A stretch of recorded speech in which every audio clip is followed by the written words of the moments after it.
Good afternoon. Good afternoon. Looks like we have a couple of people in the room. Good afternoon, everyone. Thank you all for joining. We're going to give everyone just another minute or two to get in the room, and then we will get started. We have a jam-packed evening ahead for you. I'm Simeon Harris.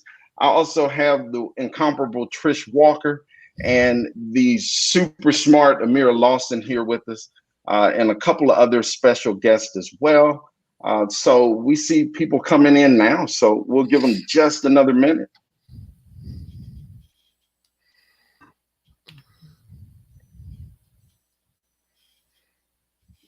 While you are here, be sure to hit that subscribe button, hit that like button as well. We see comments already starting. Hey, y'all, I see you. I see you. We are here. You got your Georgia peeps. What was that? Please share. Oh, yeah. So, with that in mind, why don't we go ahead and kick off? So I'm going to pass it over to Trish, and we'll go from there. Thank y'all for joining. Yep, thank you for joining, everybody. Today we're going to talk to John Tateishi. He is the writer of the book Redress, the Inside Story of the Successful Campaign for Japanese American Reparations. He was 2.5 years old at the outbreak of World War II. So he and his family were forced to go to a concentration camp, and he'll correct me if I'm wrong later, called Manzanar, the Manzanar Relocation Center. It was one of 10 American concentration camps where Japanese Americans were incarcerated throughout World War II. And at the end of the war, his family returned to LA, and later on, he attended college, and from there he lived in Europe. And I don't want to tell everything because I want him to talk about his life, so I'm just kind of glossing over it. But I've had the opportunity to speak with John, and he's such a sweet man. So I just want to bring him on so that he can tell his story. We'll just ask him some questions and find out how this all started. So go ahead and bring him on. Welcome, John. Hi, welcome. John. Well, thank you. Sorry, we're late because I couldn't get on. I'm too old to do technology, but here I am. And my apologies and thank you. No problem. The struggle is real. We all had issues. So, so just to get started, can you tell us how this all began, like why you wrote this book in the first place? I was involved with the Redress campaign, the Japanese American Reparations campaign, from the moment we went public with it. There had been like 8 years of conversation within this organization I was working with, Japanese American Citizens League, which is sort of a parallel to NAA.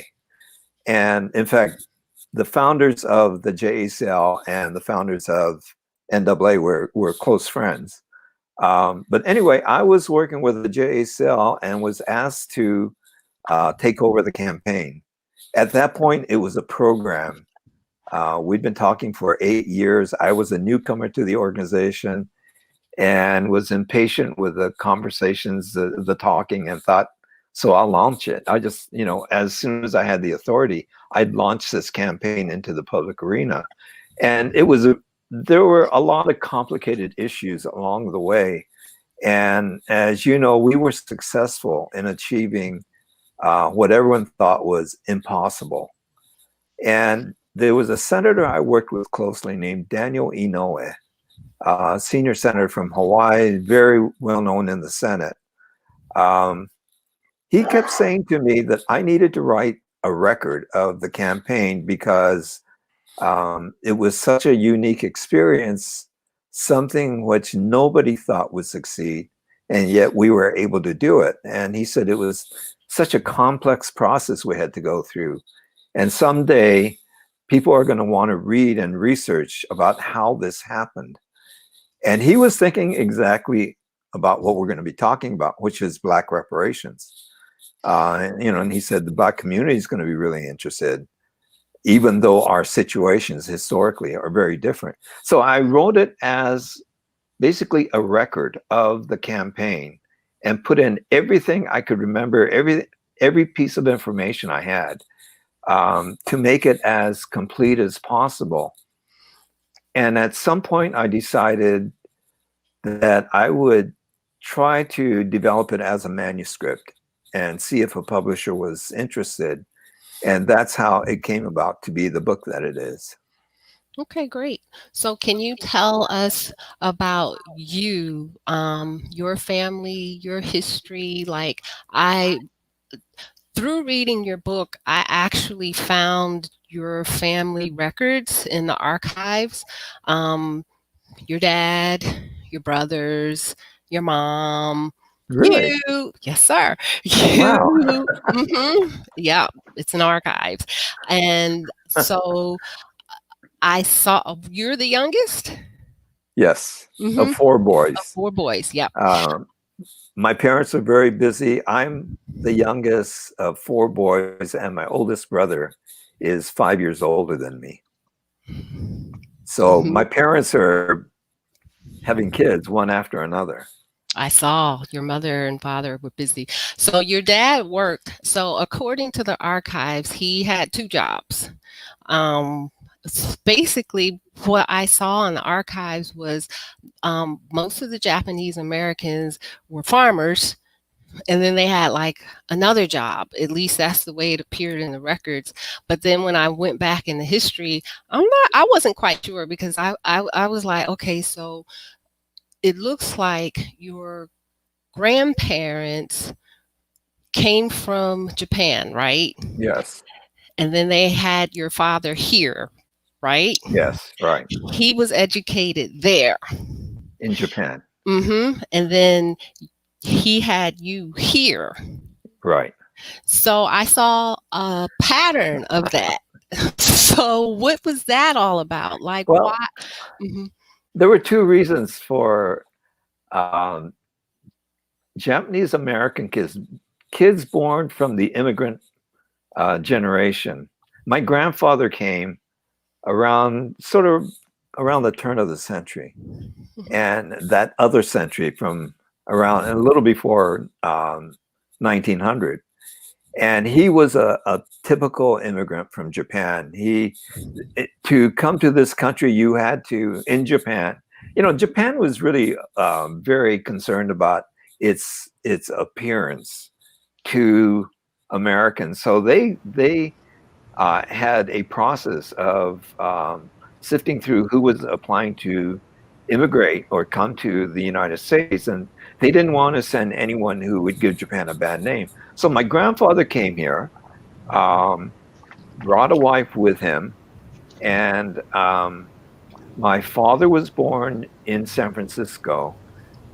But because my family in Japan comes from some stature, my father was sent back to Japan for an education, because around the time he was a kid, there was segregation in the schools on the West Coast. If you were Asian, you were put into a segregated school. And, typical of segregation, I mean, you know this better than I, typical of segregation, those who are segregated from the mainstream end up with a lesser education. So because of my grandfather's stature, he sent my father back to Japan to get an education. So my father grew up in Japan. He was there from the time he started school until he was early in a university education, when my grandfather recalled them to the United States. So he basically grew up in Japan. And my mother, the similar situation. They were of the same social status, their families in Japan. And so my mother was sent to Japan for about 4 years to be educated and then returned here. That's all in the records. Okay, so yeah, it says that your father had like either 12 to 14 years of school, and I understand that when people in other countries have that amount of education, that far outweighs what we have here. I was like, oh, and then like I noticed that the politicians that were in the book or the people that were working with you, they all had like the same stature and the same history. Like it was just a pattern. So, but I was able to just find that with your names through the archives. So I thought that was interesting. So, Yvette, do you have questions? Well, you know, I found the book. The book is interesting on a lot of levels, but one of the things, and I have to go to a particular page to kind of find it. But when I go to, because what I'm concerned about right now, there are many things I'm concerned about, but one of the things I'm concerned about, and I was most interested in, is how you did this legislatively, right? So if you go to the book, it says, with the language of the bill drafted, the next step was designating principal sponsors for the House and the Senate bills. In the Senate, Inoue and Matsunaga were the obvious choice to be co-authors and the principal sponsors, but they had the political credentials that would serve the intent. Because they had the political credentials that would serve the intent. And then you go on, they were both World War II veterans, and then you go on to talk about getting right to carry the bill was an interesting strategy. So there's a legislative strategy that you kind of went through here by determining who you wanted to kind of move this. And I believe at one point you said you got majority leader, you had a lot of heavy hitters. And in terms of, I know we're different when we talk about, you know, ADOS, when we talk about, you know, when we talk about Black Americans, I know we're different, but I wanted to ask, and I know you're not us, but what I'm trying to figure out is how did you land people that were going to be that important, like heavy hitters, to kind of get behind this? Because it doesn't seem like there is a lot of that you had, at least at that time, to offer them in terms of an exchange of any sort. But you still got these people on that bill in terms of some people who could really be movers and shakers. One, I want to know kind of, you know, you talked a little bit about it in the book, but I want to also go into one, like some more detail about how that happened. And two, what kind of recommendations would you have for us in terms of how to go about getting people and placing legislators and picking the right ones to kind of move the ball forward? That's a really interesting question. You know, when we started this process, Japanese Americans had no political clout at all. I mean, zero. We were apolitical as a community. We didn't get involved in even municipal kinds of politics. And we didn't have any wealth in our community. And we were not politically in a position to really attempt anything as grandiose as a bill to take on the United States government for this egregious racist policy. We had three assets in the Congress: Danny Noe, Spark Matsunaga in the Senate, and a congressman from San Jose, Norman Mineta. Norm was fairly new to the Congress at the time, but he was already seen as a rising star. There was talk about someday he may become the Speaker of the House. And he wasn't an ambitious politician, but he was a really smart guy. And because of his personality and because he sat on a committee, Public Works, and understood how politics worked in that huge body of 435 members, he knew who it was important to get on the good side of. And so the chairs of all the major committees in the House of Representatives, it was controlled by the Democrats at the time, guys like Peter Rodino, and I mean, you know, the legendary names. He was good friends with every one of them, a close colleague. And he knew Jim Wright very well. There was a fight for majority leader in the House between Jim Wright and Phil Burton from San Francisco, who was a real power broker. Phil was a tough guy. You didn't mess around with him. But Mineta really calculated where this might all go. And in the end, he supported Jim Wright for majority leader and eventually for Speaker of the House, much to the anger of Phil. He got on the wrong side of Phil, but he was on the right side of first the majority leader and then the Speaker. So Jim Wright won that election by one vote in the House, and there was one guy he knew he was indebted to. And so Norm had this chit in his pocket and waiting for the right moment to use it. We come along requesting the Japanese American members. You know, at that time, there were 3 in the United States Congress and a new guy who came in 1978 when we first launched this campaign, a guy named Bob Matsui from Sacramento. So we only had 2 or 3 people we were connected to.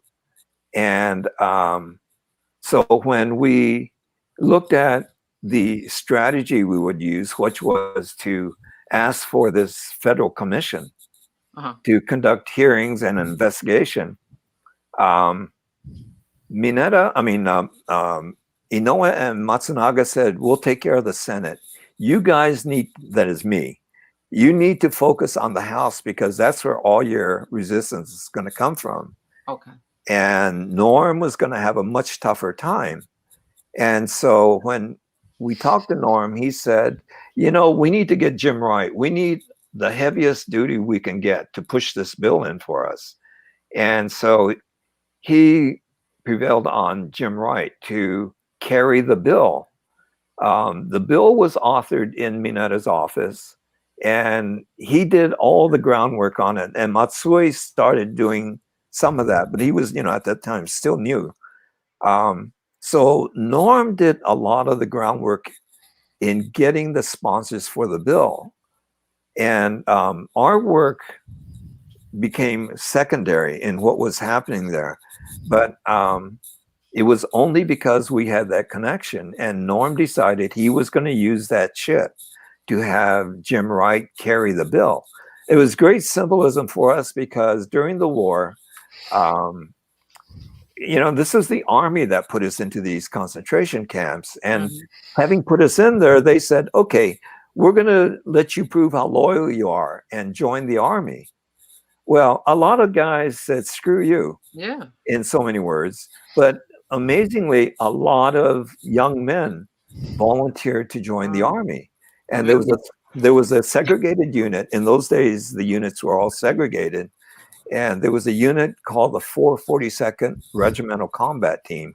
It was an all Japanese American unit, which saw combat for 13 months in Europe. And in those 13 months became the most highly decorated unit in the history of the Army. This goes back to World War I, you know, units like the Big Red One. But they were under the eye of Eisenhower, who kept thinking this is, whenever they ran into a tough situation, they would send the 442nd in, which they did in this one battle where a Texas battalion was surrounded and was being annihilated. And no one could get through. And then Eisenhower sent in the 442nd. They rescued the lost battalion. So there was a debt by Texans to the 442nd. And so having Jim Wright carry that bill wasn't just Jim Wright. This was a guy who understood that history and gave him an incentive to push it much harder than he might if he were just doing a favor. You know, he was repaying a debt from the war. So, I mean, there were all these things working. So as that bill got introduced in the House and the Senate to create this federal commission, I was, you know, quite honestly, I Greenhorn and Washington. I knew nothing about Washington. In fact, I went there the first time for a meeting, and I was in awe of all these big buildings and all these names on these offices. And but I started lobbying the bill to create this federal commission, and our strategy was there were those who would be supportive. We don't have to talk to them. There were those among Democrats, the old blue dog Democrats, who could help us but were opposed and might be able to be convinced. And then there were Republicans almost as a block, opposed to anything having to do with Japanese Americans or Japan. And keep in mind, this is 1978 when we started this, just as a trade war, which turned out to be pretty vicious, between the United States and Japan was heating up. So, people say, oh, there's a really bad timing. This is not the right time to do it. Well, I discovered there isn't a right time ever. You just have to decide we're going to do it and do it. And so Jim Wright became the key person on that bill, but his name on there as the principal sponsor brought on a lot of marginal votes that otherwise we would have had to fight for. People who were beholden to or afraid of Jim Wright. And, it's just politics. And so that's how we got a majority leader to carry that bill. Okay. All right, Tone, do you have any questions? Yeah, I appreciate you coming on the show. Happy to be here. It's a very delicate kind of situation in comparing slavery in America to anything. I think that what makes your situation come to mind is because America so often fails to recognize the damage that it brings. As I understand it, we're talking 120,000 people. We're talking 4 years, 1942 to 46. Right. Defined group. This group also has a secondary country being Japan, very specific, not Asians at large, just Japanese. I guess what I feel as a statement tends to happen with this comparison is a bit of a diminishment of what has to happen with ADOS. And the reason why I say that is because here with ADOS, we're talking about the root of this country itself, and the damage is in the trillions. And I think that reparations as a word is so broad, like repair, reparation, that it might do a disservice to what needs to happen to ADOS people.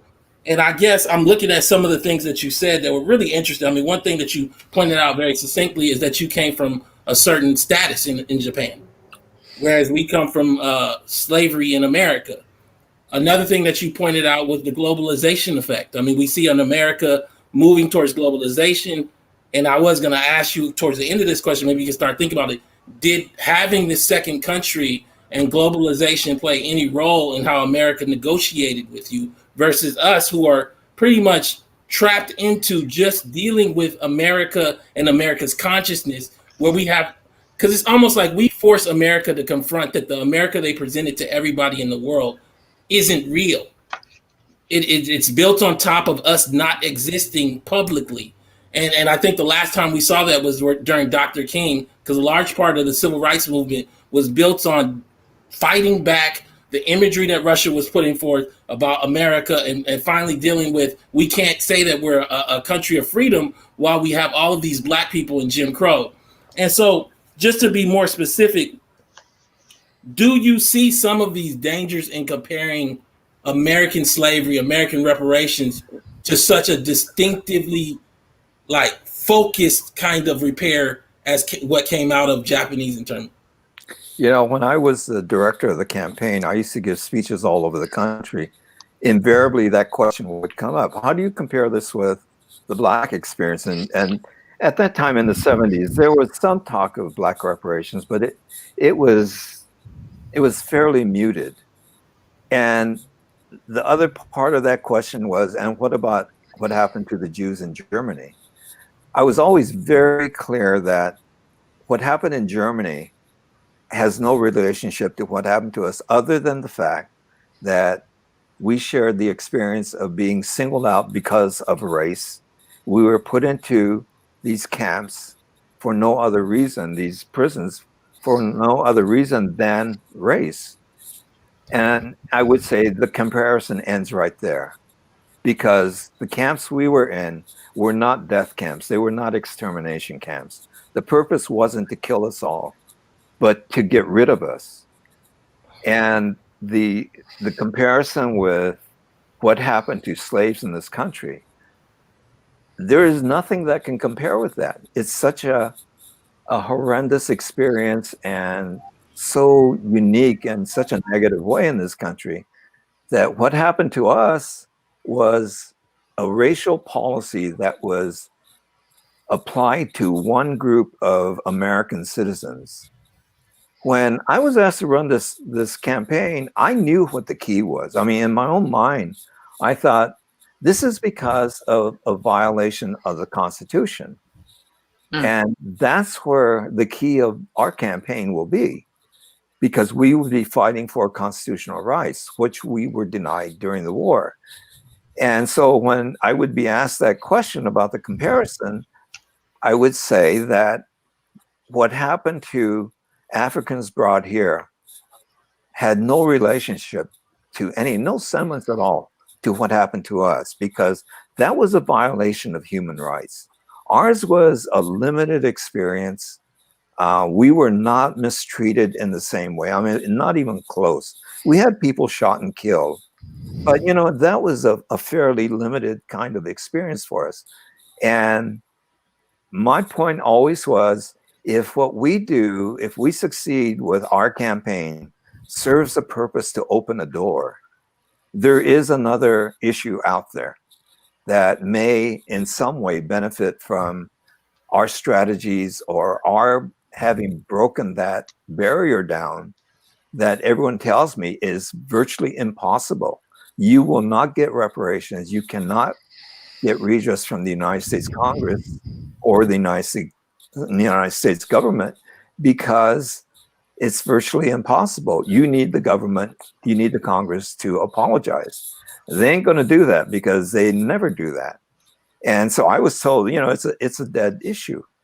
But my feeling was, yeah, maybe, but we need to try it. It's important to do it, because there are certain statements about constitutional rights involved in our case. And there's that much larger issue of the country being built on the backs of people who have their knee on their necks the whole time. And so I was very careful not to let anyone try to make that comparison between us and what happened to the blacks in this country. The country didn't depend on us to survive, didn't depend on us to build its economy. If anything, they wanted to get rid of us, because they saw us as foreigners. They saw us as people they didn't want to have here. It was in some ways the same kind of racism that raged in California against Chinese and Japanese, against Asians, as in some ways to what was happening in the South. There were so many restrictions on us, but we weren't endangered in the same way by the violence that was the experience in the South. The Chinese had it worse than Japanese. They came here before. They came in 1850, brought here by American companies to work in the gold mines and on the railroads. And the treatment of the Chinese was pretty awful. Some were used for target practice. There were lynchings, that sort of thing. But it wasn't a prevalent experience. There was just a lot of racism, a lot of discrimination, a lot of hatred against us. So, Yvette, do you have another question? I thought I didn't know it was finished. One of the things that like I said, I'm kind of fixated on the process, right? So, on page 195 of your book, you said it was also time to focus on what lay ahead And one of the aspects of the process I was most excited for was that the investigations of the Federal Commission would become a forum which Japanese Americans would be able to tell the country who we were and what we have always been to this nation. The commission would be more than just a research team and then a deliberative body. And it would be a stage from which our community voices would be projected to its largest audience yet. The commission would hold public hearings in the cities where the largest and most significant Japanese American populations resided, and the entire community would have a chance to be involved. Now, I think that's interesting. In the sense of strategy. So right, we don't, like, people always say, well, we don't have slaves here anymore, like actual slaves, but we still stand in the shoes of that, and you can see that through the racial wealth gap and a lot of other ways. And I'm just wondering, in terms of the push for ADOS and the push for slavery that we have forced a conversation about, and a movement around now, do you think, in terms of how we highlight what we do, if it would be good to kind of hold those hearings in mostly Black communities where you still see the segregation, where people can still talk about their disparities, still talk about the oppression, the red line ghettos? Would that be a way to, in your mind, highlight the continued struggle of us, that we can draw a line all the way from slavery to accrued disadvantage, Red Crow, all the way, Jim Crow, all the way there? Would that be a feasible kind of mechanism in your mind, just strategizing, that would be good for us, that you talked about there? The answer to that is yes. I mean, the more exposure you can get, the better. For us, using the commission was really necessary because in 1978 or 1980, if you asked 1,000 people across the country, do you know what happened to Japanese Americans during World War II? Not one person would be able to tell you, maybe one person. And he would say, yeah, they were put into these prisons because they were spies. And that was the myth of our experience. So we needed to convince the American public that what happened to us was wrong, that in fact this did happen. And I'll tell you, going around the country giving speeches, people literally would stand up and say, you're bullshitting. This never happened.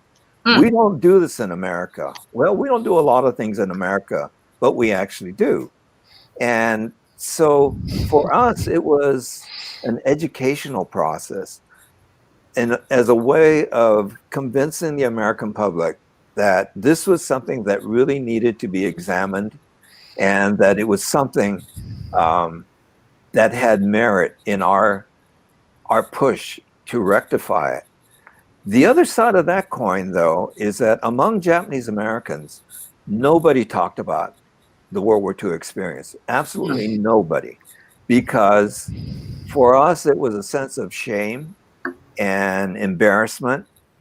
And we didn't know how to cope with it, because as a community, we were always enclosed in these enclaves. I mean, we lived in these little enclaves around Los Angeles, around San Francisco and Seattle.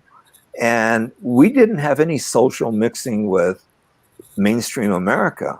I went to a school where it was, on one side were mainly rich white kids, and on the other, Japanese and Mexican kids.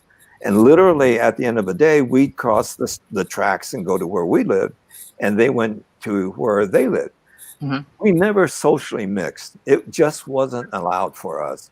And so what happened was, as we came out of these camps, we were labeled traitors, that we had betrayed the government. And that's why we were in these prisons. So the sense of shame and guilt about having gone through that turned on ourselves, and in a way that the adults never could talk about it, to the point that as they started having kids after World War II, they never told their kids that they were in these prisons. And it wasn't until a bunch of these kids born after World War II grew up, and in the 60s started hearing in a class here or there some history professor saying, oh, and by the way, they put the Japanese into prisons because they were spies. And these young people would go home and think, what the hell was that about? And ask their parents, and the parents would say, there's a Japanese word, but basically, shut up. Don't talk about it. And so it went undiscovered among the younger generation until this one group started pushing for, they started finding out more, started pushing for bringing this out in the open. For those of us who were kids in the camps, and I was 6 years old when I left Manzanar, we talked about it a lot among ourselves because it was the only way, I think, that we could make sense of what happened to us. We understood that we were there because we were Japanese. It didn't take much intelligence to figure it out, where we had barbed wire fences around us. Everyone inside was Japanese. Everyone outside was white. The whites who came in left and went somewhere else. We tried to leave. There's a guard standing there with a rifle. So we knew we were prisoners. We knew this was something, but we couldn't figure it out because, we were too young and our parents tried to protect us from all of that. But we talked among ourselves. And so we got the kind of social catharsis that we needed for ourselves to be able to make it a part of our psyche and for it to be okay to have done this. And yet we grew up with the same sense of shame, the same sense of not being able to talk about it with anyone other than ourselves. So if, we're in school and we're talking about camp and some white kid comes over and says, what are you guys talking about? We stop talking. And it was something we couldn't deal with. So when this commission idea came up, I really liked the idea that we could have public hearings in our communities for, and I have to say, this is a really calculated risk because the elders, that second generation born in this country, raised as Americans who never had gone to Japan, went into these camps as young adults, teenagers, and went to the war and went through whatever they went through, came back and never talked about it. That group by then was in its 60s, that generation. They were now becoming the elders of our community, and they told us to leave it alone, that this is something we don't want to have to deal with.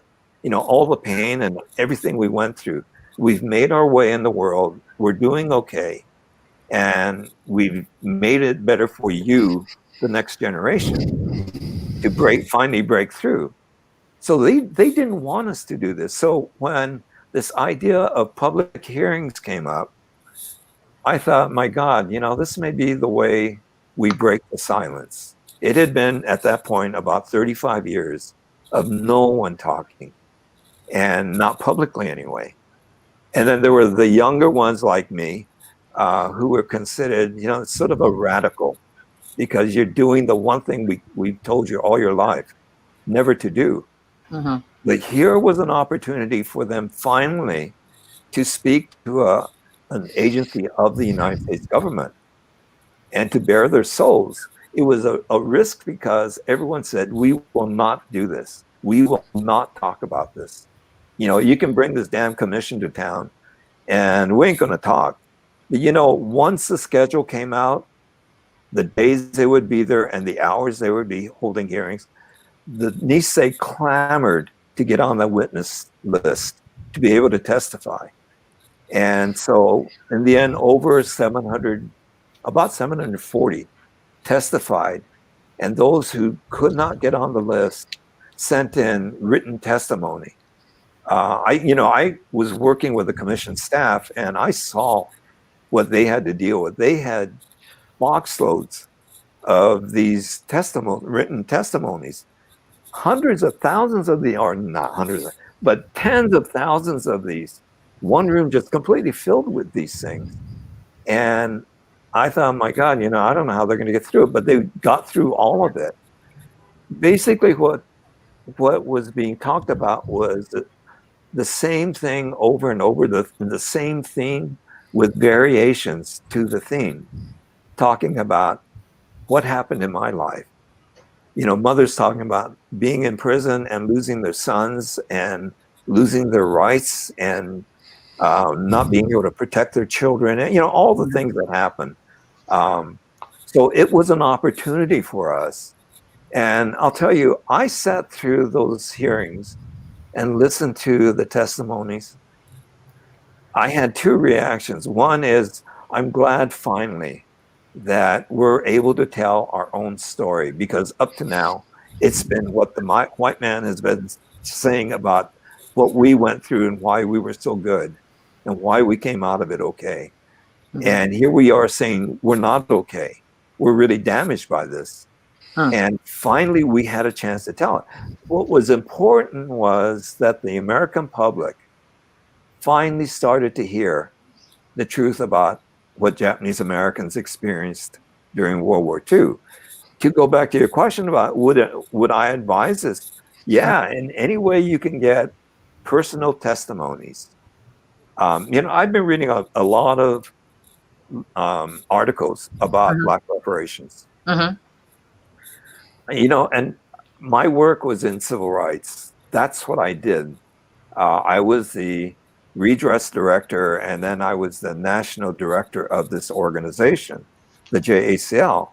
And we are a civil rights group, the largest Asian American civil rights organization in the country. So, I feel like I'm pretty well informed about the issues in the civil rights arena.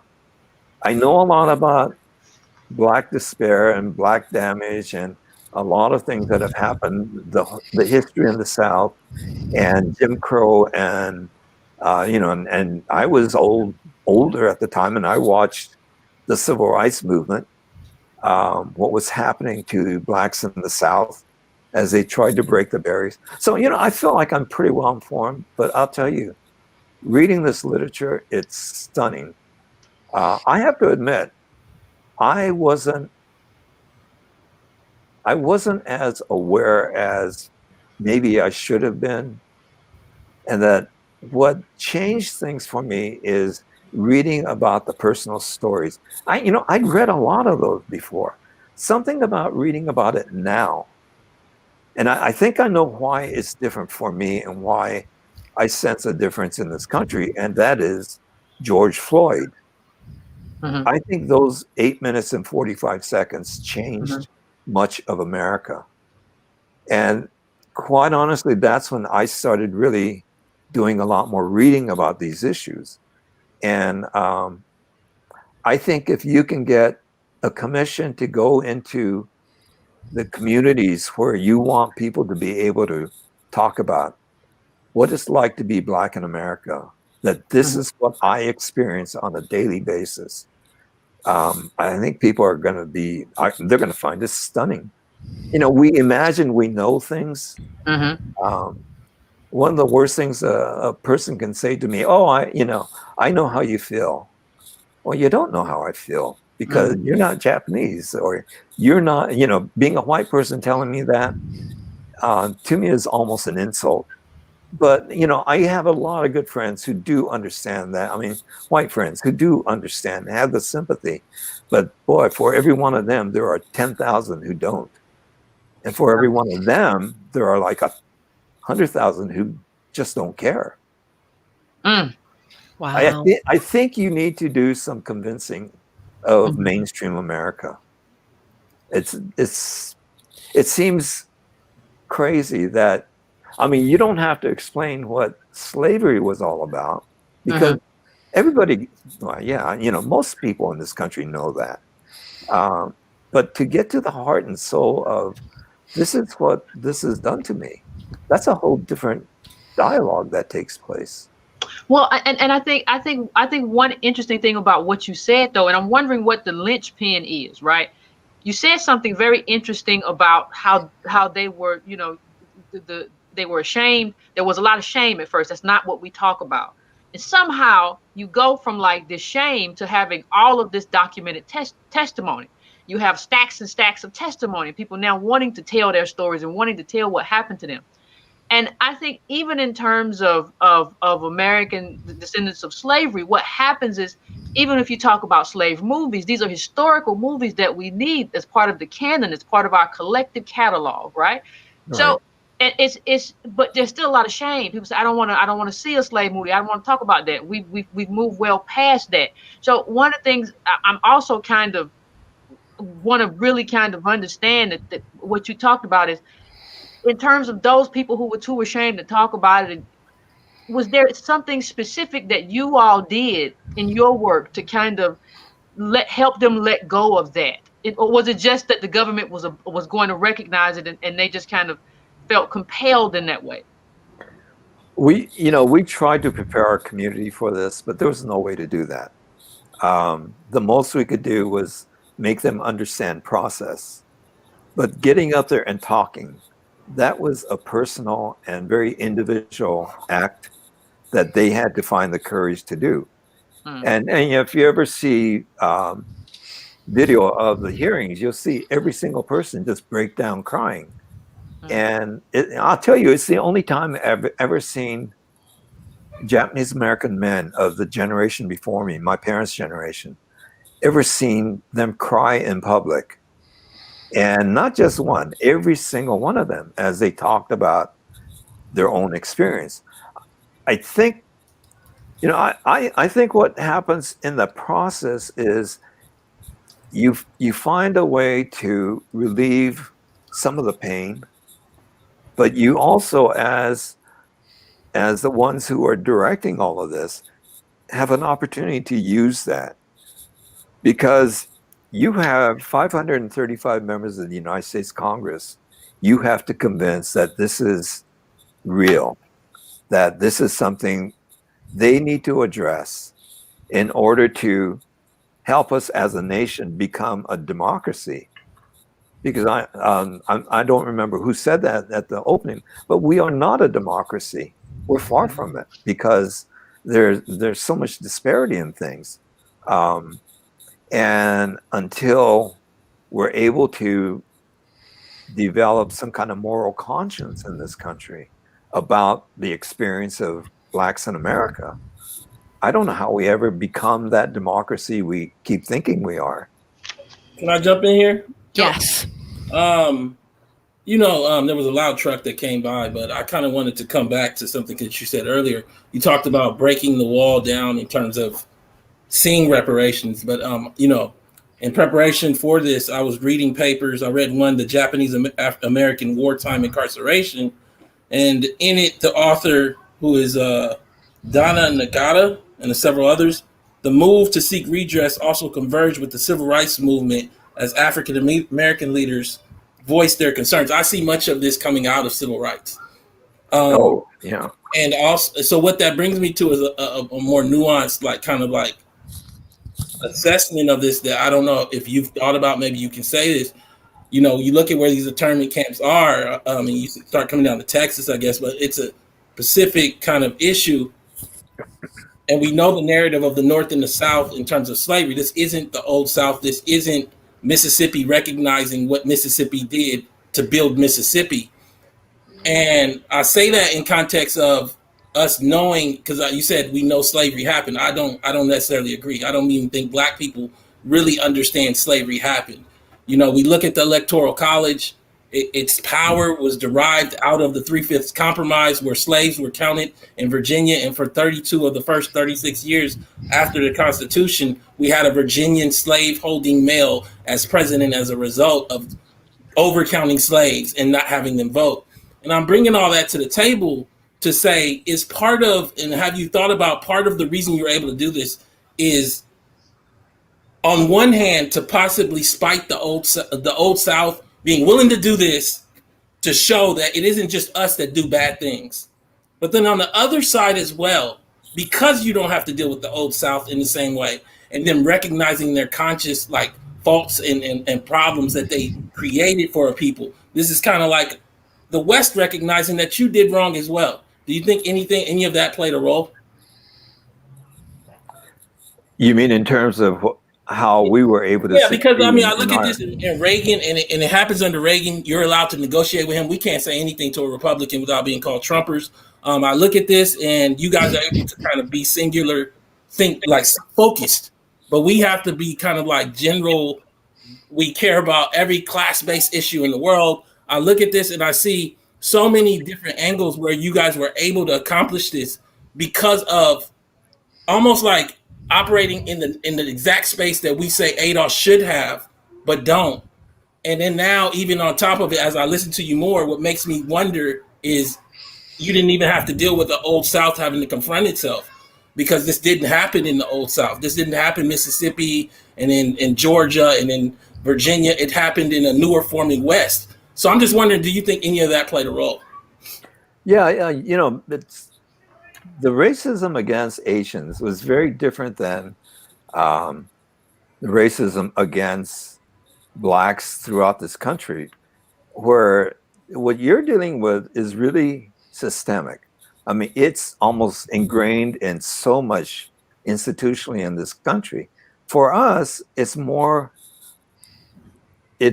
in comparison, it's more of an external kind of racism where people don't like us because economically we're a threat to them, and because as a population we're a group that they don't understand. So during World War II, I mean prior to World War II, that was the view of us, because we kept to ourselves simply because we couldn't mix with the rest of mainstream, and so we lived in our ghettos and we dealt with each other. And when the war broke out, when Japan attacked the United States, of course they looked at us and they said, well, they're ethnically Japanese, so they must be the enemy. They must side with the enemy. And they were able to define us as a group of people living in this country. It was almost like a surgeon with a scalpel, because they could find us in these different enclaves, and they knew where every single Japanese person lived in this country. So we're not as much interwoven into the life of America. In those days, very much separated. And so as we started 35 years later to push this campaign, that became probably an advantage for us, because we had to confront, a lot of my lobbying was done with Southern, because I was doing a lot of work on Southern Democrats. A lot of them had no idea what to expect of me. Some of them, I'd sit there and argue with them about or debate these issues, and they would say, you've done a really fine job. I mean, you speak such good English for having been here, however long it is. We're always seen as foreigner. And in some ways, I guess that is something we could play to our advantage. But our situation was so different because we're not interwoven into the economic fabric. And I would also say one thing I would point out as well: you're not the base of the Democratic Party. So, not at all. What ends up happening to us is every step that we move that is out of line with the Democratic Party is casted as right wing. So you get your reparation under Reagan, and did that cast your group as right wing or conservative or? I don't think enough people really cared about us to define us one way or the other, quite honestly. I mean, to them, we were still this kind of nuisance. We were a foreign group. And Reagan to us was, when he got elected, it was a death knell. It was like, holy Christ. There was no way we could break through to Reagan, because as a community, we tend to be very strongly Democrat. It's just part of our culture, despite the fact that it was the Democrats who put us into these camps during World War II. But, we tend to be Democrat. And so when Reagan took office, he knew that about us. But he also knew who we were, because he was the governor of California. And that's where the majority of Japanese Americans live.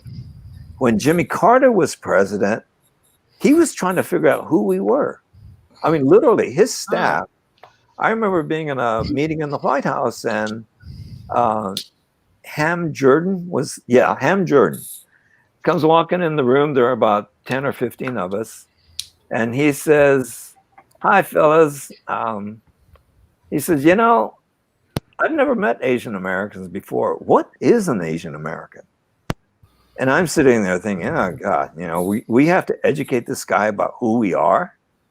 And we were that much not a part of America and the thinking of large parts of this country. That was part of the obstacle we face in trying to get any kind of legislation through to say, you know, we've been here by that point 100 years and we're American citizens. And wait, say it again? Pardon me? You said you had been here 100 years. You're saying that out of 100%, I'm trying to frame it, had most of you guys been here 100 years or just a few?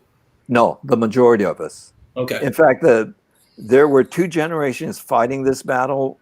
The Nisei, the generation of my parents, and my generation. And they were born here, we were born here. So we'd been here. Japanese Americans had been here since before the turn of the century. And here we were in 1978 pushing this fight. And people still didn't understand that we were American citizens. You know, the best example I could give is I used to do a lot of talk shows. So I'd go on the radio and people would be a little confused, couldn't quite figure out who I was. And so once they realized, oh, this guy was one of them, and they would realize I was Japanese, ethnically Japanese, the nature of the questions would change. I go on television and right away, you know, in the minds of the viewers, I'm a foreigner. So there's a lot of accusation with the first questions. Where on radio, it took a bit longer for them to realize that I wasn't a white guy, you know, that I wasn't, my name may have sounded funny to them. They might have thought I was Polish or something. But that's part of what we had to overcome. So in talking about the base and all that, we didn't have that same issue. We couldn't claim anything as being part of the fabric of this country because we were always kept separate. And it's very different for you. I mean, the Black community is what built this country up economically. So there's, you know, I think there is a large claim there. Yeah, the ADOS community, I would just say. But go ahead. I think they went. And let me ask you a question. You just mentioned something interesting. You said when I would go on talk shows, right? So you obviously had a legislative strategy, and you talked about how that kind of come together. Although I would be interested to understand. You said we had 3 assets. So you had your assets, and some of those were kind of natural assets that you had in Congress. There were other kind of assets that were kind of, that's how things work, relationships. So they had relationships with other people who became assets. I'm just wondering how much of, and in what sequence, kind of, in a sense. So you were doing lobbying, you were lobbying on and trying to get what you were doing, and other people were doing it for you in a large sense in terms of Congress people doing that. How much of that though did you do? I'm talking about in proportionality and in terms of the sequence of events. So you were on TV, you were doing news, you were doing interviews, and you were doing this thing on the Hill.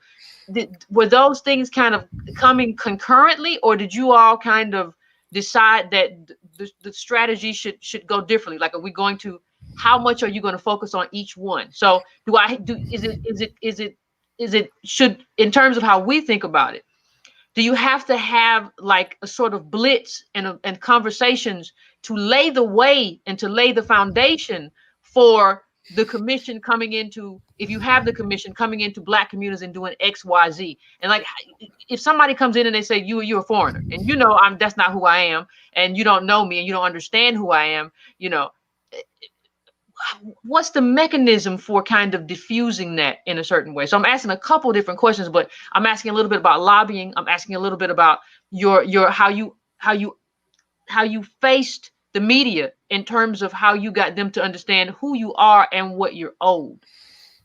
Well, the media was, it took a while for us to break through. We couldn't naturally have access to the media because in the 1970s, if the media wrote about anything about Asians, it was either about the trade war with Japan or the hostilities with China, or about things like gang wars. And so we had little exposure in the media. You know, the first programs I did were those programs that ran on Sunday morning at 5 o'clock when nobody watched anything. But that was, you know, I was wanting to take what I could. The reason we started with this process of the commission and then doing a lot of media work, and you know, I was gone a lot. I was teaching at the time, but I took a lot of time to go out and talk to audiences and to go on the air if I could, because we had to educate the public about, first of all, about us, because they would look and say, you know, foreigner. And the other thing is about no one understanding anything about what happened to us, either being totally unaware of it or viewing it as something that was a consequence of something we did, that we bombed Pearl Harbor. I mean, I had people say, you know, you bombed Pearl Harbor. What are you complaining about? And I would tell them, you know, give me a break. I was 2.5 years old. You know, I may be smart, but I'm not that smart. But people would become unreasonable in the way they would want to accuse us of having somehow violated something sacred about America and being American. And so we had a lot of educating to do. And that's where the media and that's where all the public work was done. At the same time, we were lobbying to get this commission bill passed. And quite honestly, that was a lot. It happened very fast, but I was surprised at how much resistance we got, because what I would hear in the public arena was exactly what I would hear from a lot of members of Congress. And so what we did was run this as a grassroots campaign. If we had a member of Congress from, say, the south part of Illinois, and we needed him because of whatever reason, we would find people who could talk on the air or talk to audiences. We would try to get media working. And what we would try to do is convince the constituents of this member to start contacting him and saying, you know, it's something I think you need to look at. Keep in mind that all we were asking for was a commission that would examine the circumstances that led to the orders, the policies that put us behind these barbed wire fences. And if the commission felt it was warranted, they could provide recommendations. It was a crapshoot in a sense that I said, okay, we'll leave it to the commission to come out with its findings. I was not allowed to talk to any staff working on the investigation.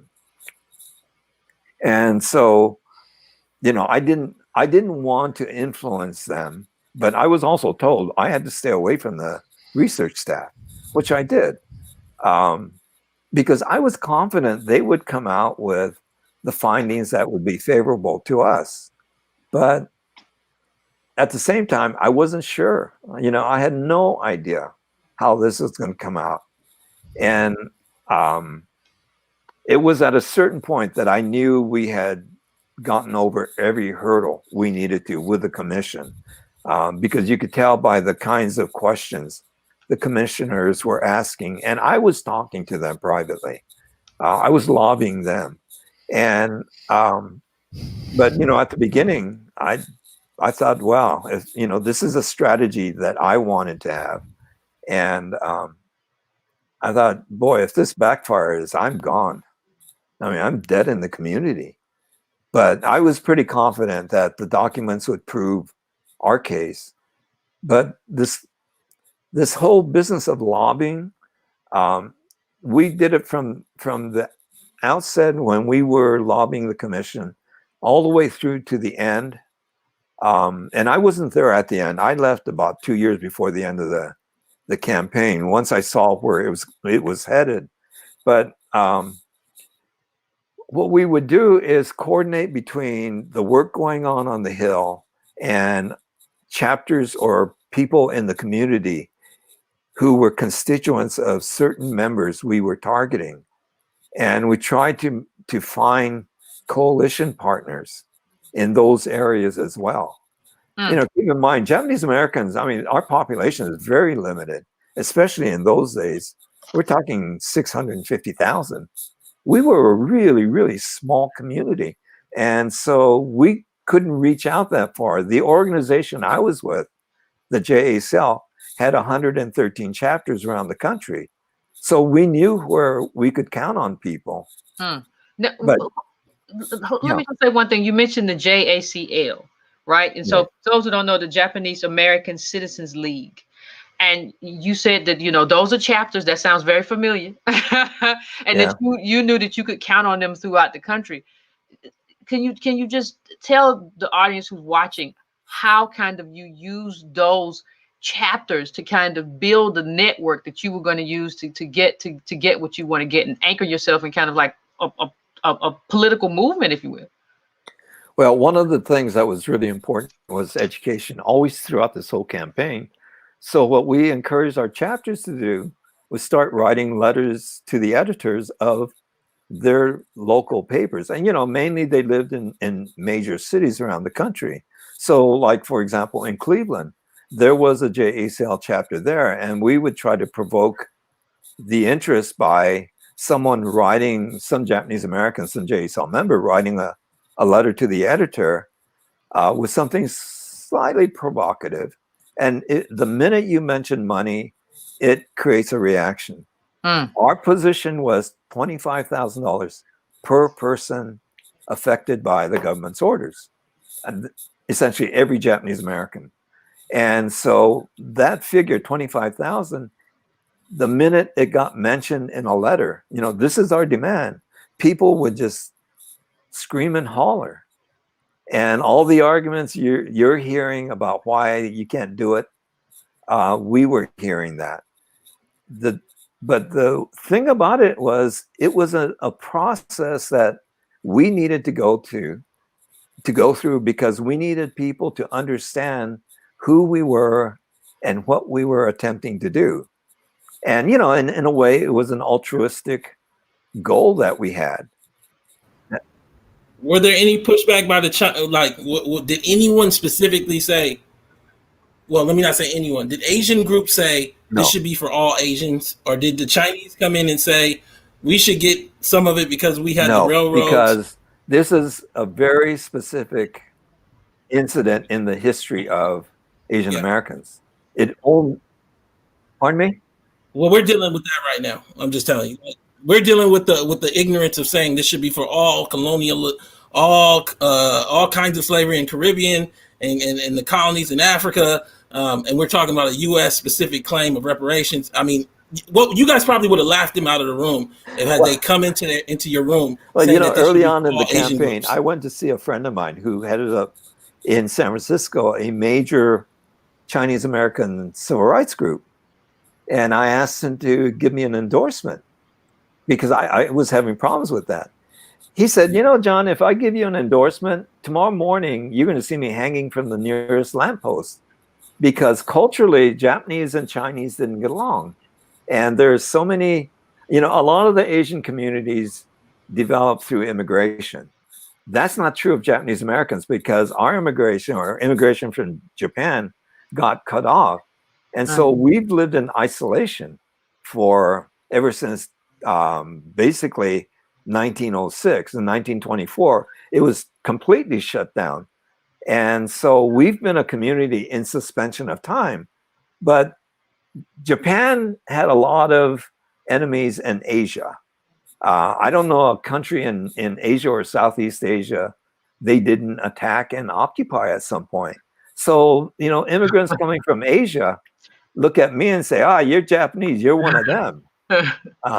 So no, we didn't have any support from the Asian community at all.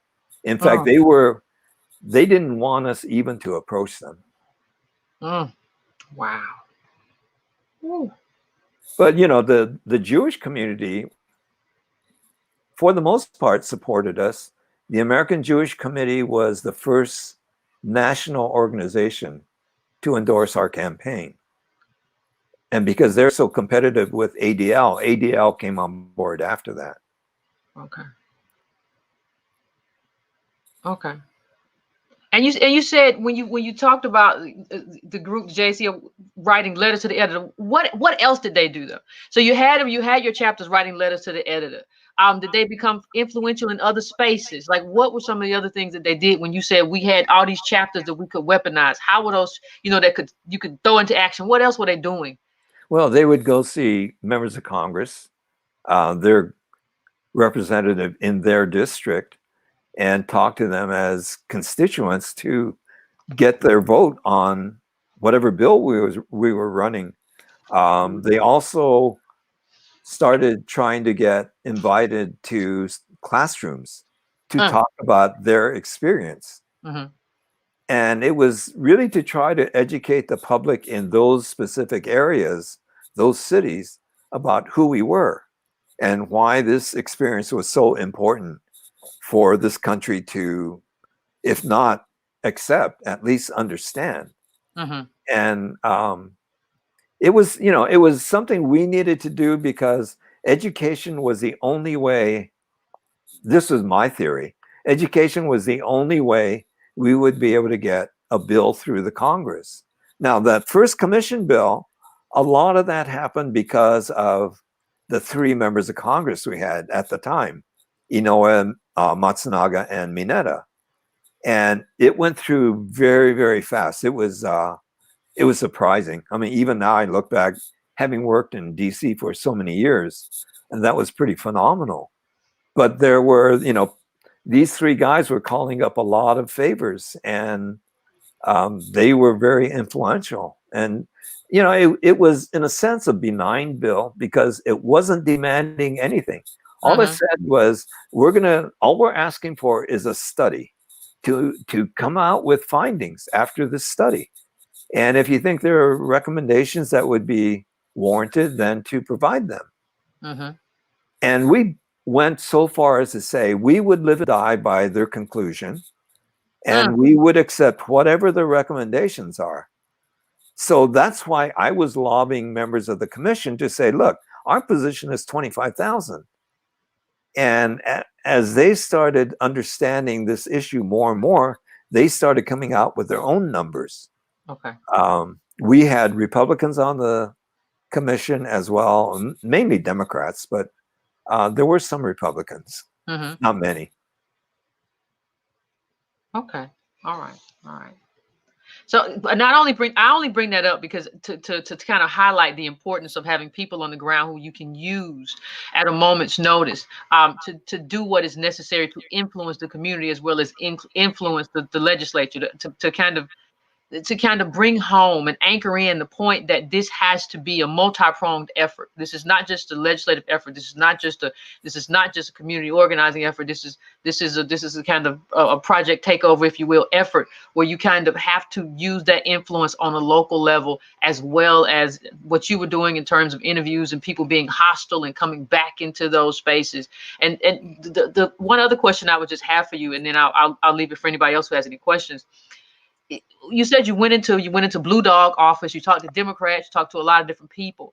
And what was kind of, when you talking to Congress is different than talking to a lot of people, right? In terms of how you make your argument. Yeah. From a foundational perspective, when you spoke to them, was it the introduction of not just your claim, but who you are and what your contribution and the kind of group that you are and educating them on your, not only what happened to you, but your history? I mean, what is that introduction when you come into a congressional office and you want to kind of win somebody over? What is that introduction? What is that you would give in terms of trying to get another asset that you might not have onto your bill? Well, when you talk to a member of Congress, you're usually given like 20 minutes. And I used to have interns come and work with me, and I'd say 20-second rule. In the first 20 seconds, you walk in, you better figure this guy out, what he's going to listen to and what he isn't.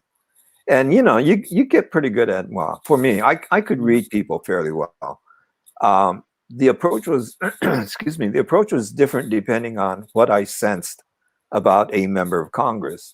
I walked in to talk to, I can't remember his first name, Congressman Smith from Ohio, who is the head of appropriations. And I knew the minute I walked in, this guy was ready to shut that meeting down. I saw a picture of the Pope, him and the Pope on the wall.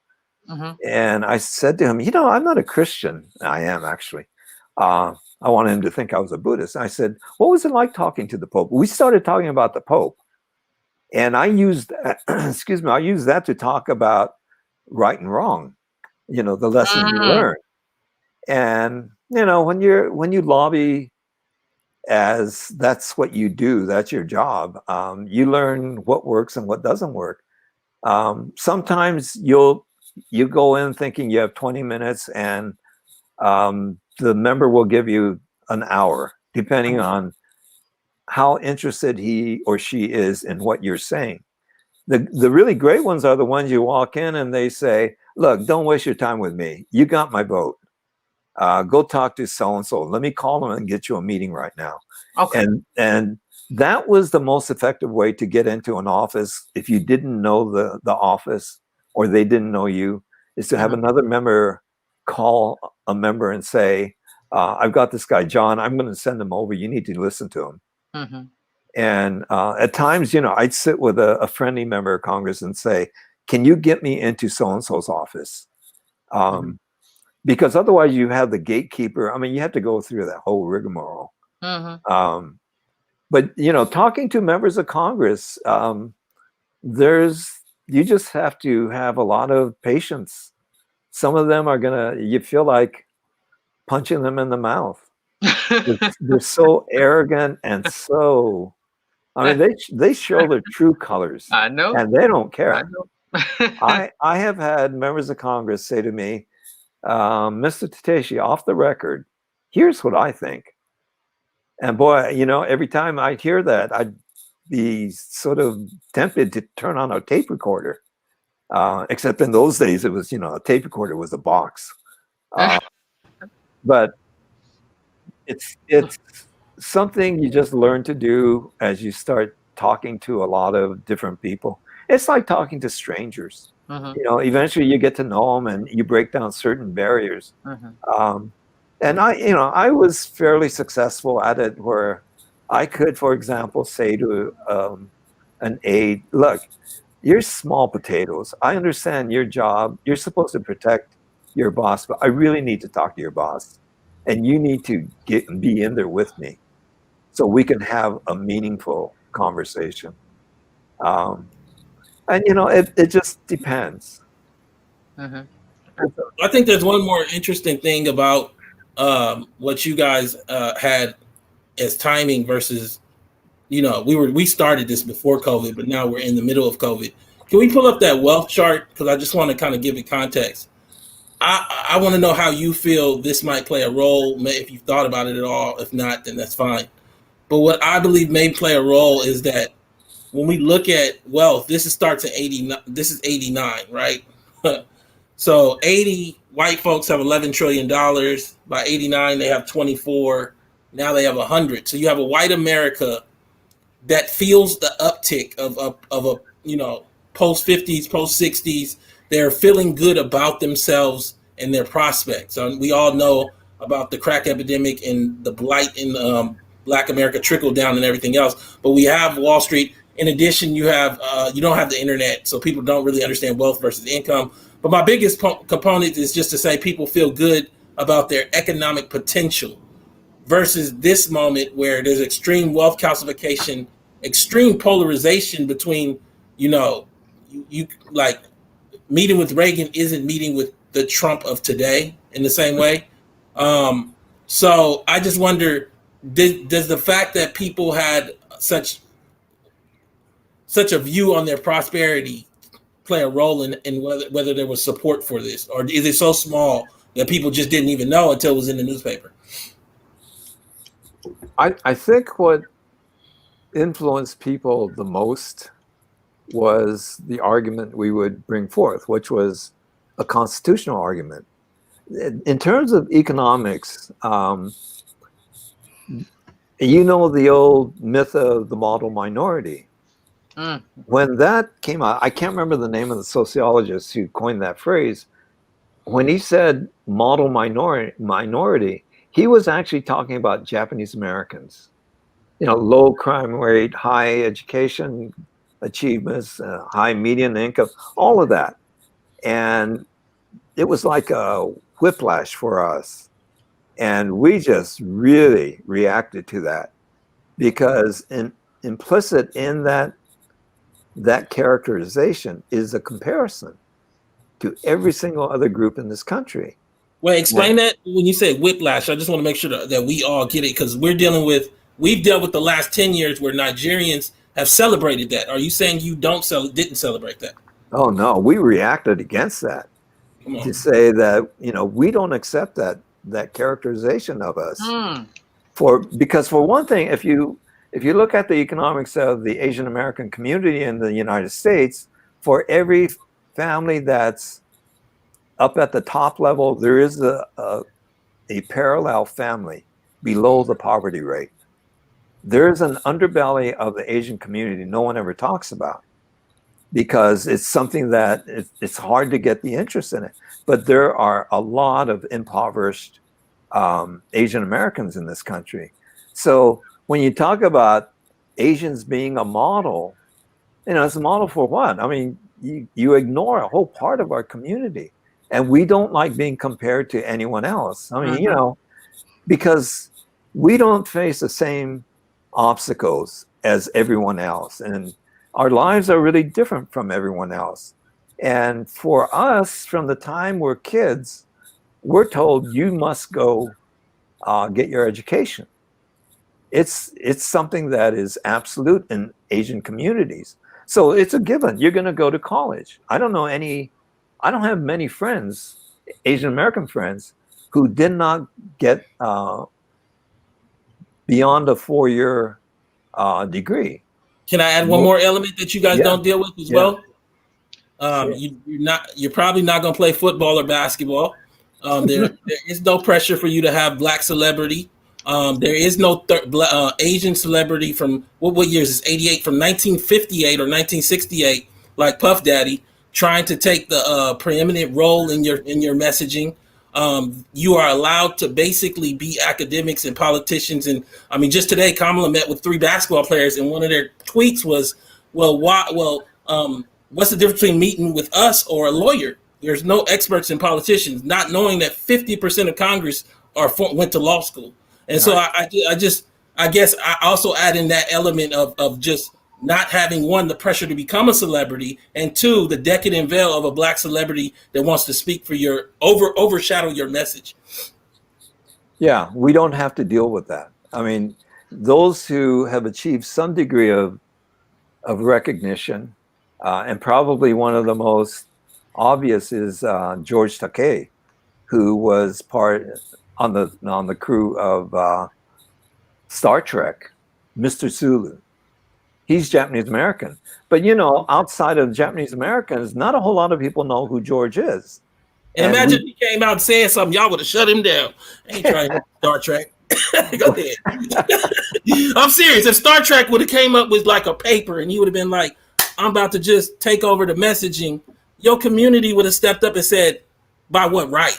And our community, I don't know where it's at. We try to work within that space and actually help those that are willing to listen. But we have this whole like apparatus where people that aren't even celebrities in this moment are basically, you know, taking credit. I do shout out Ice Cube right now and say that at least when you're willing to listen, we can use that messaging to spread it more. But I say that you guys it's interesting not to have that celebrity in terms of Diddy and Shaq and all these things going on. Yeah, that's not a problem we ever faced. And you'll hear from people who are in the entertainment world saying, yeah, it is a problem that we're never heard from. They don't get the roles. I mean, there are a lot of things going on, but within our own community, we had people who were adamantly opposed to what we were doing. I used to get threats from Japanese Americans about doing this thing. And, you know, a lot of them just wanted to leave it alone. It's the past. We have this word, shikata ga nai. Something has happened. You can't change it. It's the past. It's affecting your life, but just concentrate on what you're doing now. That don't moan about what you can't change. And so they tried to apply that to me leading this campaign. And I would say, I'm not trying to change what happened to us. You know, what happened to us happened to us. What I'm trying to do is work to the future. That's what this campaign is about. And but we didn't have detractors who had voices that could really negatively affect what we were doing. We just never had people who were that well known. We still don't. Well, I think at this point, John, I know we agreed to 30 to 45 minutes, and you've been so gracious with your time. Thank you so much, everyone. We are currently reading The Half Has Never Been Told, but after that, please go out and get John's book, Redress, and read that book. There's some very interesting information in there. And as Trish said, there's archives that we can research. One last final question for you, John. Sure. We have a lot of questions that were in the chat. Would you be open, and I know you're a professor, would you be open to us compiling those questions and sending them to you, and you sending us back responses so that we can share with our community? Oh, sure. I'd be happy to do that. By the way, let me correct you. I'm not a professor. Oh, I'm sorry. I love the title, but no, I used to teach, but I resigned my tenure to run the campaign. And, you know, once you resign a teaching tenure, you don't go back. They usually don't invite you back. So plus, you know, I was 10 years gone, and I was a literature teacher, and a lot changes. So, but I appreciate to me, it's an accolade to be called professor. But yeah, I'd be happy to respond. Absolutely. And you said something that was key, your 10-year campaign. So that's very key and very critical for us to understand. But thank you so much for your time. I appreciate it. And I hope that we can follow up and finish this conversation and keep the conversation going. So thank you so much, John. You're welcome. It's nice talking to you. Thank you. Nice talking to you as well. Thank you. Thanks. Thank you. Okay. So Yvette, wow, that was a great and Antonio, we had questions, right? And we had questions for you, but you guys, being the guys and the guys you are, just came in and just was like, look, bam, bam, boom. This is what's going to happen. So I don't know if you want to react or if you want us to give you some questions or how we want. I think we wanted to address legacy organizations, the JACL. We wanted to address detractors. We wanted to address the generational divide. And then we wanted to talk about where we go from here. So are we still talking about the author? We're talking about in relation to ADOS. So if you wanted to respond to anything that the author said, that's fine. And then how do we take what we just learned and apply this to ADOS in terms of legacy organizations, detractors, the generational divide, and where we go from here? So I'm going to give you the floor. My takeaway is I appreciate him coming on. I appreciate him being open to his messaging.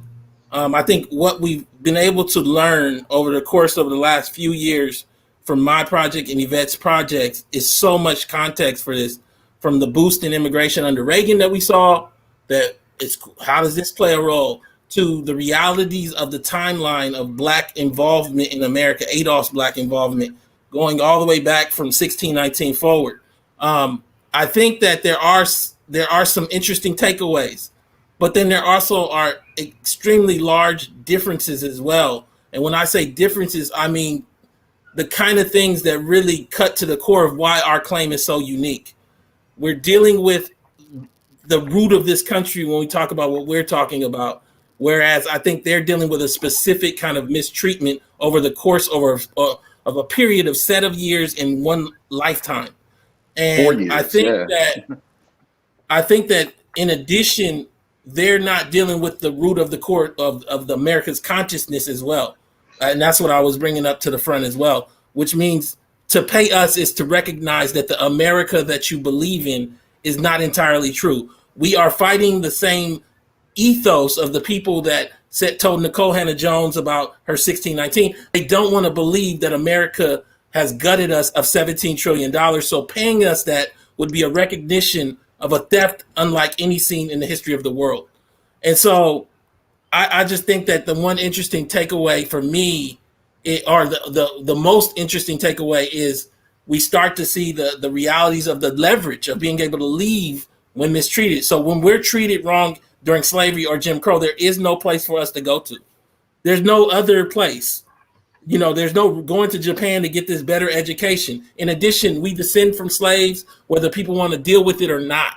I'm talking about recent effects, the amount of inheritance you come from, all of it's tied to that versus descending from some kind of upper SES economic status in Japan that allows you to go back. Understand when we're talking about him going back to Japan, because I think that gets lost. There are not budget flights to go back. We're talking about going back in the 70s, in the 60s. And in addition, I think the last thing that I'll leave it off at is there was an interesting exchange in the middle where I said, so you guys have been here 100 years. But then later on, he makes it clear that there's a different set of population. So we may be talking about a few 100,000, even less people at the beginning of that cycle. And then now less than 1 million even now. And whereas we're talking about in 1920, there are 11 million ADOS that are around, 9th, 8th generation Americans.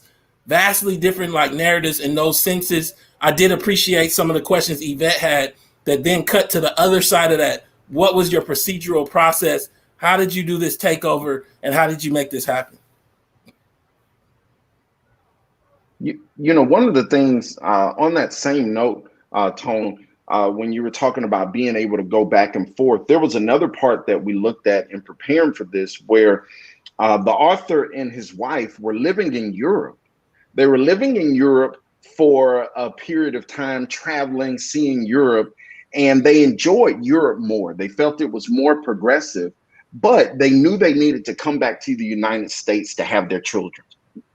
So when they started talking about having children, they came back to the United States. So even in the face of that racism that they were experiencing, they still saw an aspect of opportunity for them, which kind of, to me, talks to how that racism wasn't the same racism that we were experiencing, that our parents were experiencing during Jim Crow or their parents before that. Can I say one thing, and then I wanted to hear Yvette's takeaway. One thing to that, never forget that the American passport is the strongest in the world. So it's not always just about coming and being born here to live here. Sometimes it's coming here to be born here to be able to travel around the world with that strong passport. I'm just adding that. I love it. Yvette, you want to take your takeaway? Well, I think my biggest takeaway, honestly, I know that there are some things that are, there are parallels, and then there are some ways that we're distinctly different. But I think one of the things that he did kind of show, and to me, and let me know that ADOS is on the right path. When he talked about, that's why I pressed him on the chapters, right? You need the chapters. You need that legislative outreach. You need to have assets there.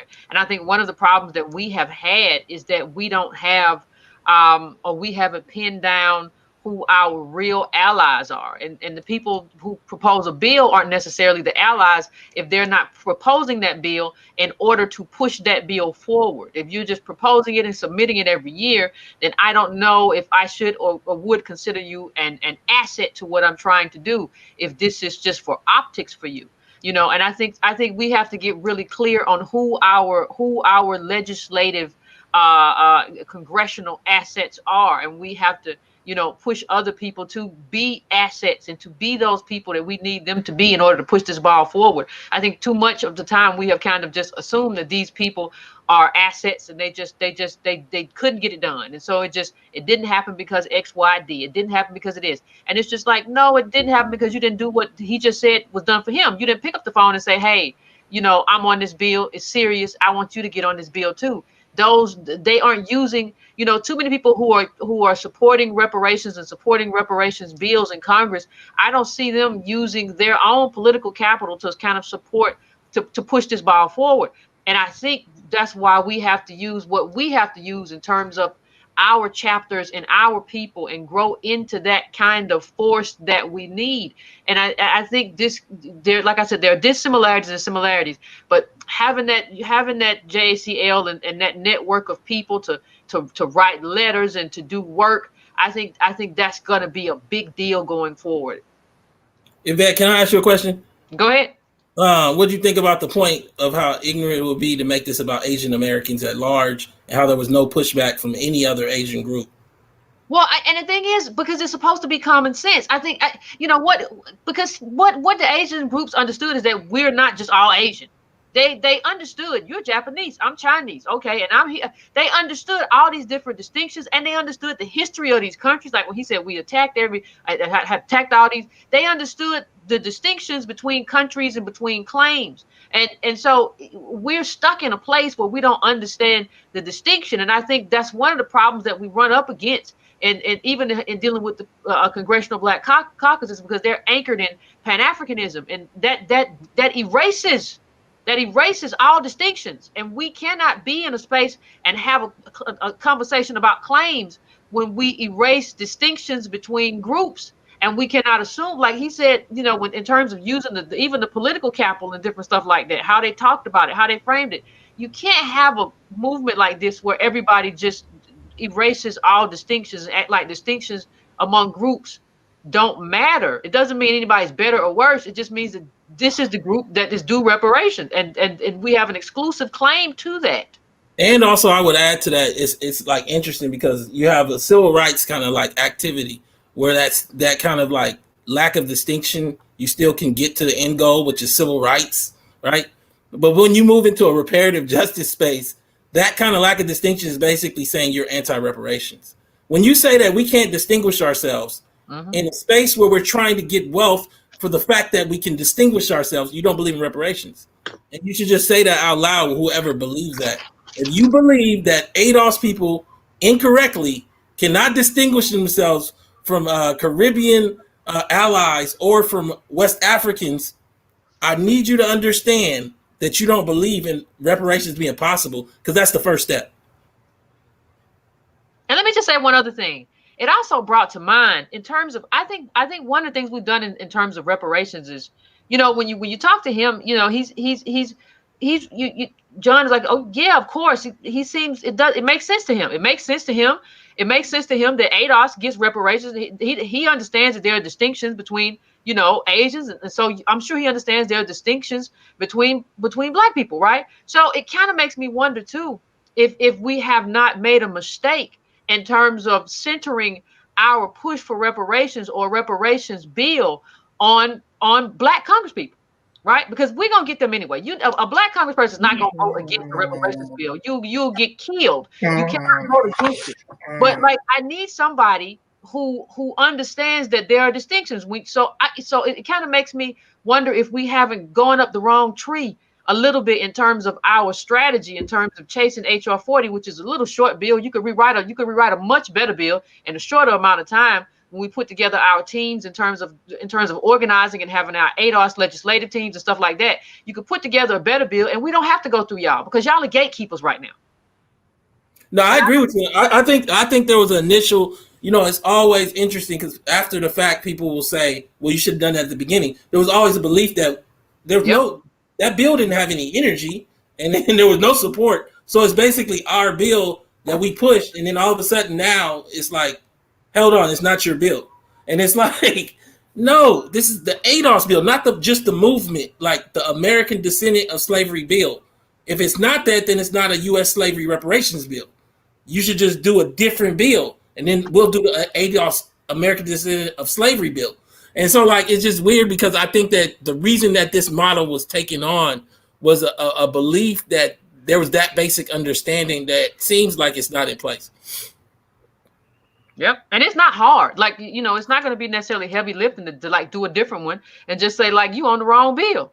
You know what I mean? Or, this is the one that's substantive. Compare the two and see which one you like. That little bitty one over there, this one right here.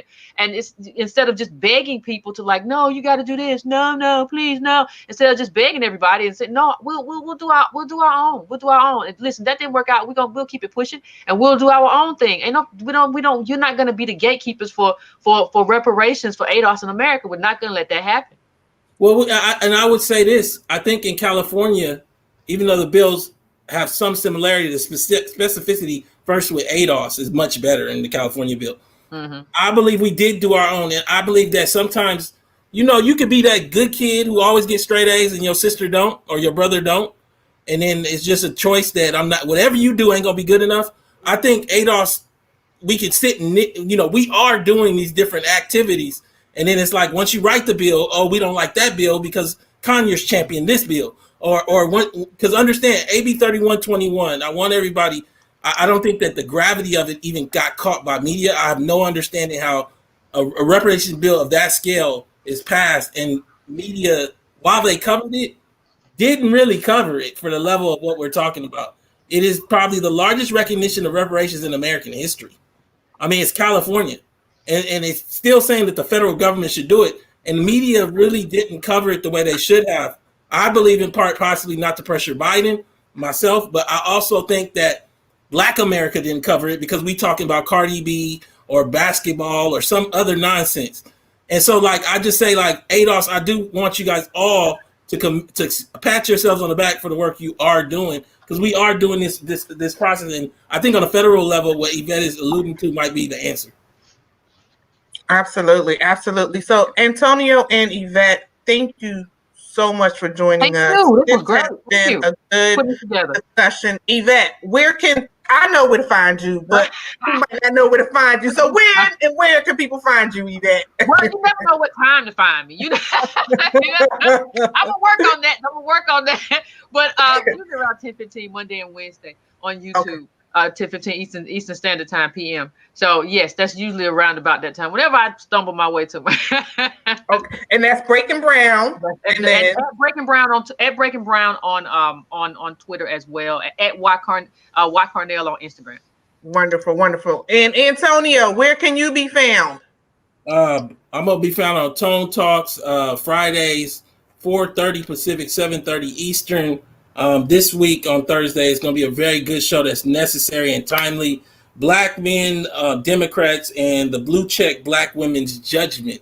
And we're going to really dig into this whole criticism of Black men. I didn't see this with white women when they failed Hillary Clinton. And I'm seeing this while everybody and they mama, I ain't going to say no names, and they mama voted for Trump. We'll find out who mama voted for Trump on Thursday.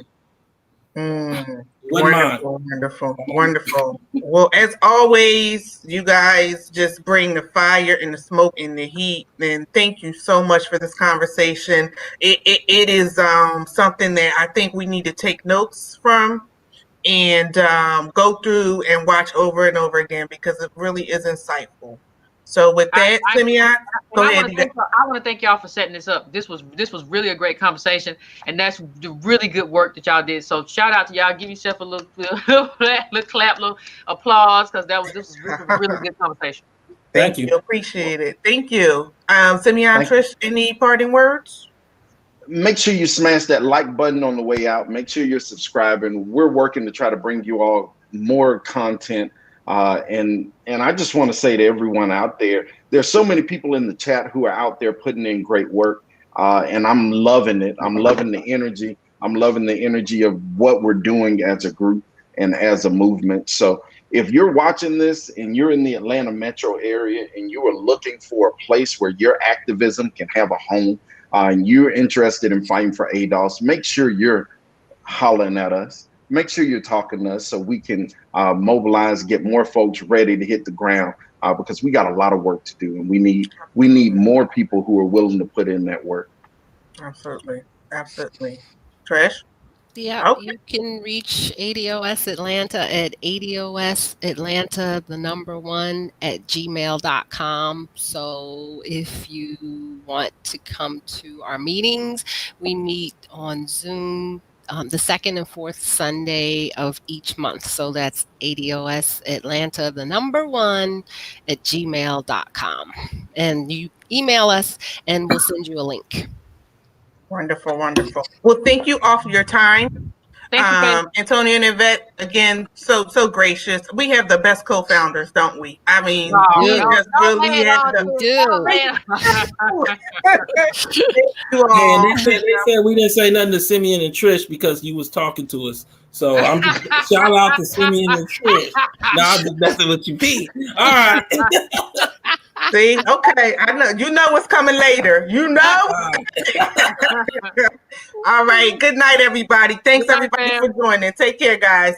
Y'all have a good one. Bye-bye.